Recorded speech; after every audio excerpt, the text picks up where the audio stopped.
সুপ্রিয় মৎস্য চাষী ও মৎস্য উদ্যোক্তা ভাইরা, আসসালামু আলাইকুম। আজকে আমরা দেখাবো থাই পাঙাশের পোনা।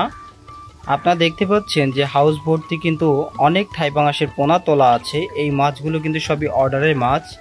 একজন মৎস্য চাষী ভাই আমাদের কাছে অর্ডার করেছিলেন, আমরা তার কথা মতো এই মাছগুলো আগে থেকে ঝর্ণার পানিতে তুলে রেখেছি। তো প্রিয় মৎস্য চাষী ভাইরা, দেখুন যে মাছগুলো কত সুন্দর, একদম চটপটে, এবং ঝর্ণার পানিতে এগুলো পরিপক্ক করা হচ্ছে। এরপর পাঠিয়ে দেওয়া হবে বাংলাদেশের বিভিন্ন অঞ্চলে।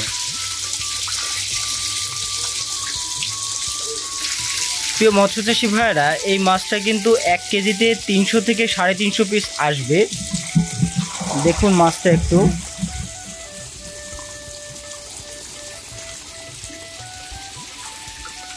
এগুলো অরিজিনাল থাই পাঙাশ। আপনাদের যদি প্রয়োজন হয় অবশ্যই আমাদের সাথে যোগাযোগ করবেন। আমরা সমগ্র বাংলাদেশে হোম ডেলিভারি দিয়ে থাকি, এবং আপনারা চাইলে কিন্তু সরাসরি আমাদের হ্যাচারিতে এসব দেখে শুনে মাছের পোনাগুলো ক্রয় করতে পারবেন।